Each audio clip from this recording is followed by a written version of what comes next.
বন্ধু-বান্ধৱীসকল, সপোন সাগৰলৈ স্বাগতম জনাইছোঁ আপোনালোকক। আজি মই আপোনালোকৰ ওচৰত আলোচনা কৰিবলৈ ওলাইছোঁ সপোনত নিজক দেখাটো কি সংকেত হয় বাৰু।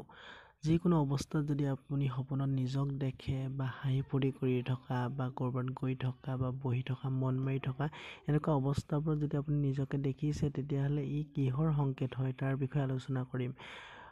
সপোন শাস্ত্ৰ অনুসৰি যদি আপুনি কেনেবাকৈ সপোনত নিজক কোনো ৰাস্তাৰে অকলশৰীয়াকৈ গৈ থকা দেখিছে বা বহি পেলাই খুব চিন্তা ভাৱনাত থকা দেখিছে, তেতিয়াহ'লে বুজি উঠিব যে আপোনাৰ বৰ্তমান যি অৱস্থা, যদি আপুনি কোনো কৰ্ম কৰিব পৰা নাই বা যিকোনো কামত যদি আপুনি ছাকচেছ হ'ব পৰা নাই আৰু যদি খুব চিন্তাত যদি পৰি আছে আৰু তেনে অৱস্থাত যদি এনে সপোন দেখিছে, তেতিয়াহ'লে এটা কথা নিশ্চিত হ'ব যে আপোনাৰ অতি শীঘ্ৰে উন্নতিৰ যুগ আহিব। আপুনি যি মনত যি আশা পুহি ৰাখিছে, সেই আশা অতি শীঘ্ৰে পূৰণ হ'বলৈ গৈ আছে, বা আপুনি যি চিন্তা চৰ্চা কৰি আছে, যি কৰ্ম কৰিবলৈ আগবাঢ়ি যাব বিচাৰিছিল, সেই কৰ্মত যদি সেই সময়ত আগবাঢ়ি যায়, সেই কৰ্মৰ দ্বাৰা আপোনাৰ যি উন্নতি হ'বলগীয়া আছে, সেই উন্নতি অতি শীঘ্ৰে হ'ব।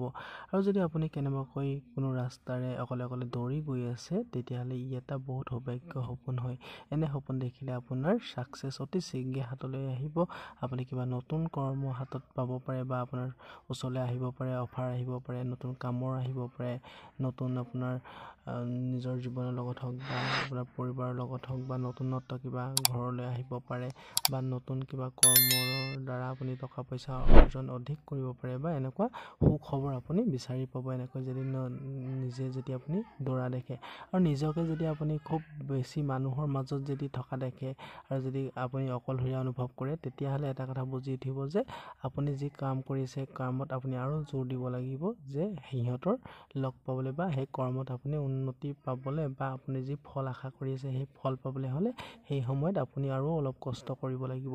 যদিও আপুনি কষ্ট কৰিছে, তথাপিও আৰু কষ্ট কৰিলে আপোনাৰ যি আপোনাৰ সমস্যা, সেই সমস্যাৰ পৰা আপুনি পৰিত্ৰাণ পাব পাৰিব। গতিকে সপোনত বহুতো এনেকুৱা নিজক দেখাৰ ভিন ক্ষেত্ৰত দেখাৰ ভিন অৰ্থ আছে। আজি তিনিটা অৱস্থাৰ কথা ক'লোঁ। গতিকে আপোনালোকে সপোনত কেনে অৱস্থাত কেনেধৰণে নিজকে দেখিছে মোক কমেণ্ট কৰি জনাব পাৰে। এটা কথা মনত ৰাখিব, সপোনত কিন্তু নিজক দেখাটো বহুত ভাল হয়। এনেকুৱা সপোন দেখিলে কাকো কৈ ফুৰিব নালাগে। ইয়াৰ দ্বাৰা এটাই স্পষ্টকৈ বুজা যায় যে সপোনত নিজক দেখিলে আপুনি যদি মানসিকভাৱে কোনো কামত ভাগি পৰি আছিলে আৰু তেনে অৱস্থাত যদি সপোনত নিজক দেখিছে, তেতিয়াহ'লে এটা কথা নিশ্চিত হৈ পৰক যে আপোনাৰ উন্নতিৰ যুগ আহিব। এই সপোনে আৰ্থিক লাভৰ ইংগিত দিয়ে। গতিকে এনে সপোন দেখিলে কাকো কৈ ফুৰিব নালাগে, গোপনে ৰাখিব। আৰু কিবা জানিবলগীয়া থাকিলে মোক কমেণ্ট কৰি জনাব পাৰে। মই আপোনালোকৰ এই কমেণ্টৰ উত্তৰ দিবলৈ চেষ্টা কৰিম। গতিকে আজিলৈ ইমান আছিলে। ধন্যবাদ।